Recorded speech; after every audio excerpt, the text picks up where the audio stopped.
Although I don't run into vaccine or COVID rule pressure in my work environment or just my daily personal life in general, many other Christians do run into these conflict and high stress situations where the topic of taking vaccines or rules about other things are a cause of constant drama in their lives. Now, this topic isn't usually where my mind and my content, wise is usually at, but seeing that this was obviously a big deal in others' lives, I finally agreed I would address this issue with some of my thoughts. Now, I'm by no means an expert in the issues, but as an outside observer of the ensuing chaos of the rules, and the lack of tact and wisdom on those governing, I do have a few thoughts to share. I'm Nathan Collins, bringing you the truth of Christ in a post-truth culture. Trust the science, you silly simpleton Christians. Science isn't the problem, though. It's kind of who's saying it. If you think about it, it's the government saying it, right? So the reason there's a problem is because people don't really trust the government. I know that's a pretty unusual thing to say, that people don't trust the government, but it's actually a pretty widespread thought. And when the government starts saying you need to do this and their best reason is because it's science, that's not really a great explanation. That's just trying to kind of downplay the concerns of your constituents. And so it kind of makes sense why they got upset.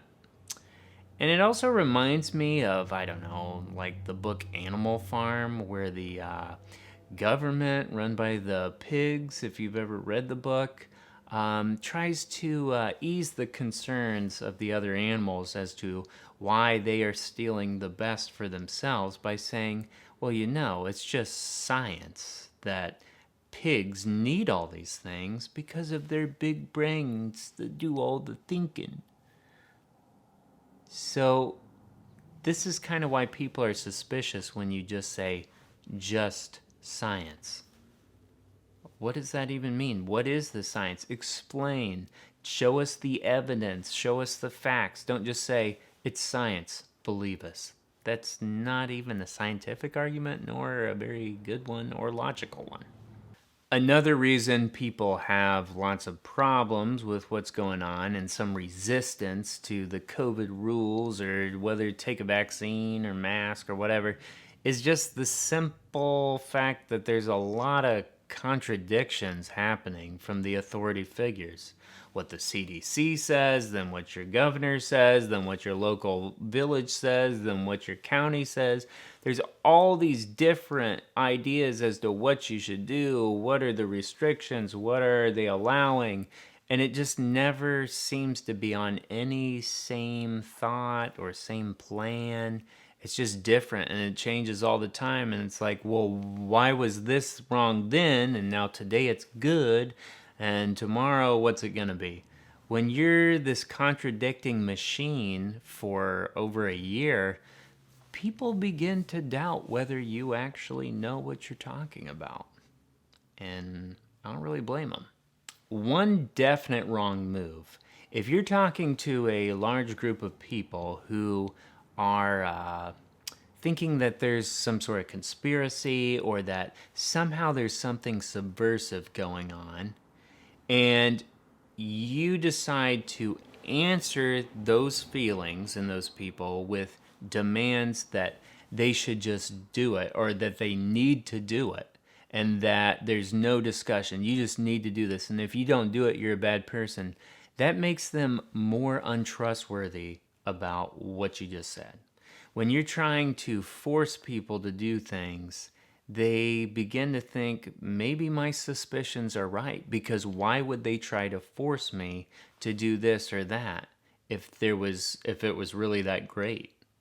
And so whenever you're demanding that people do things and they're already suspicious of you, the reaction generally isn't that good from those people.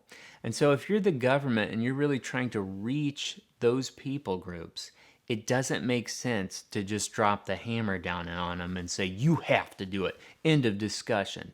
Because then that makes them either want to go underground or want to try to go against you.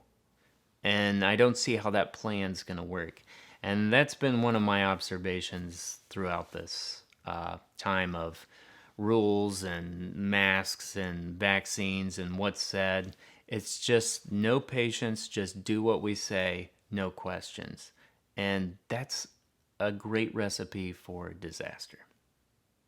Kind of fast forwarding to maybe more current situation as of when this is being recorded, the CDC has now kind of changed things suddenly, where now if you have a vaccine, I believe, that now you don't have to wear a mask.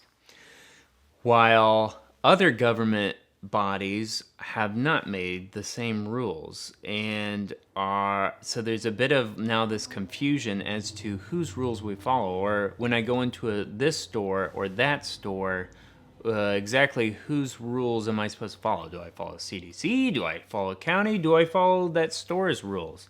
And there's, again, this constant confusion. Nobody's on the same page about anything throughout this entire time.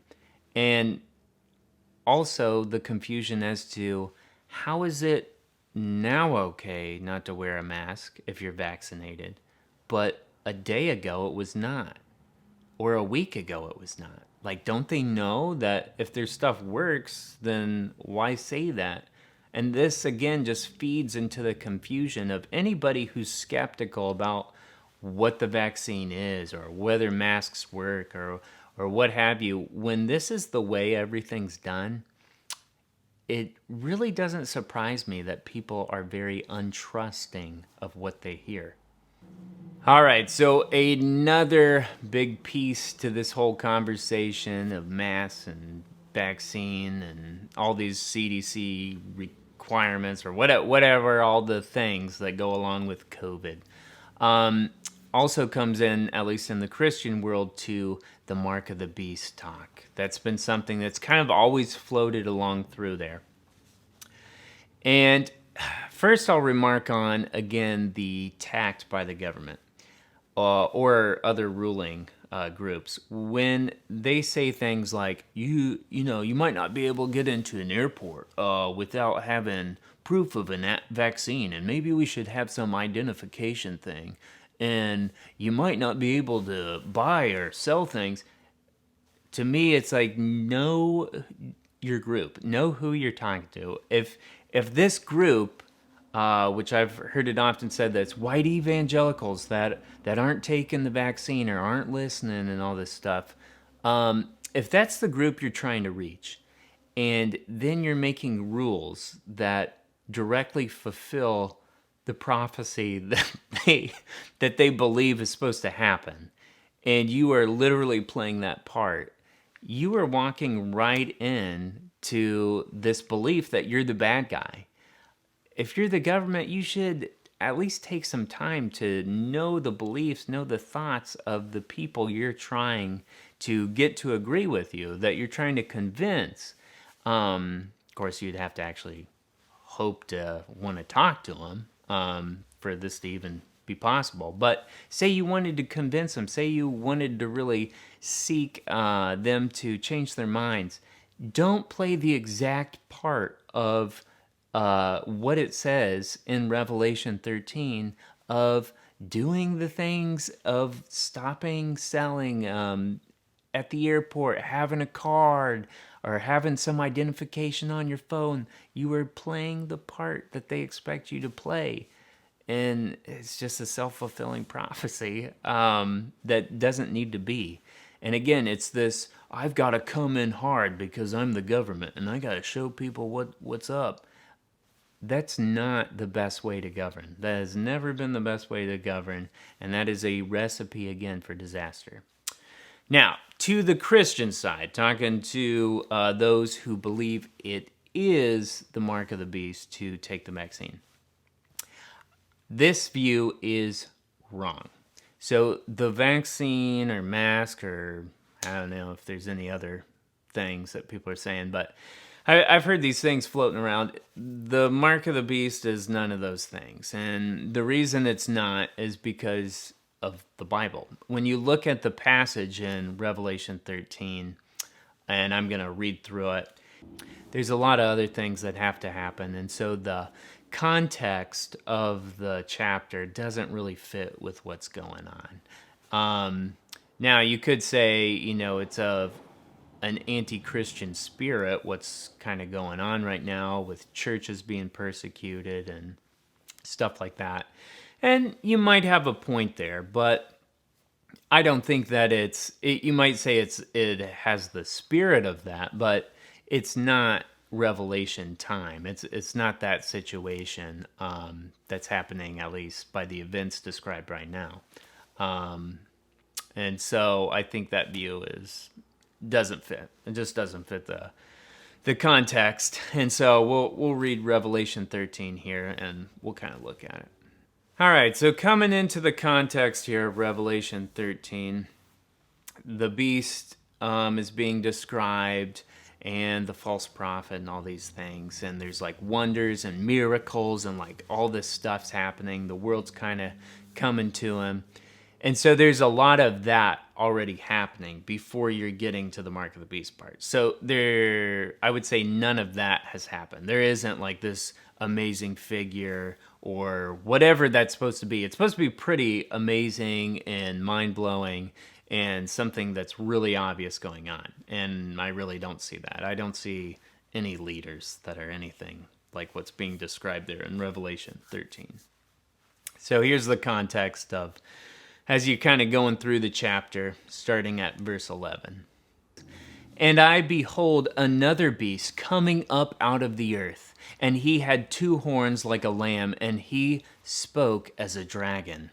And he exercised all the power of the first beast before him, and caused the earth and them which dwell therein to worship the first beast, whose deadly wound was healed.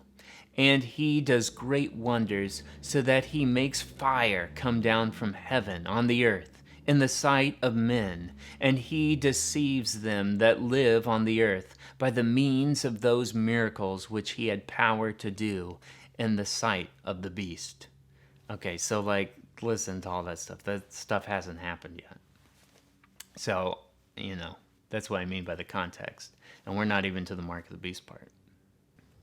And continuing on from there, saying to them that dwell on the earth, that they should make an image to the beast, which had the wound by a sword, and did live. And he had power to give life unto the image of the beast, that the image of the beast should both speak, and cause that as many as would not worship the image of the beast should be killed. Okay, so there's no image that's being brought to life, or there's no people being killed that aren't worshiping this image. And this would be something that's happening on a huge scale. So again, these are the markers before we even get to the mark of the beast. Verse 16. And he caused all, both small and great, rich and poor, free and bond, to receive a mark in their right hand or in their forehead, and that no man might buy or sell, save he that had the mark, or the name of the beast, or the number of his name. Here is wisdom. Let him that has understanding count the number of the beast, for it is the number of a man, and his number is 666. And so that's the context of that verse. Now, there's obviously a lot of things that have happened in that context as we were getting there before the mark of the beast. And so those things haven't happened, and so it doesn't really seem like this would be it. The mark of the beast happening before any beast or anything like that seems kind of odd if that's really how it's playing out. That's the context of Revelation. So in summary, I do not think that the vaccine or mask or really anything else, I don't know what other things there are that people are saying it's the mark of the beast, but I don't believe that those really fit the Bible. All right, well, that was fun. If you like what we've been doing on this channel and think there is a need for Christians to speak truth to the culture, I would like to ask you to support us financially to help us out with equipment costs and improve and grow our content and our work here. I would ask you to support us on Patreon. Click the link down below and become a member of the Third Option team and help us reach a world with Christ's truth. Well, that is all for this episode, but if you like this episode, go ahead and subscribe and check out our other episodes as we address different issues in our world and bring you the truth of Christ in a post-truth culture. Grace and peace, brothers and sisters.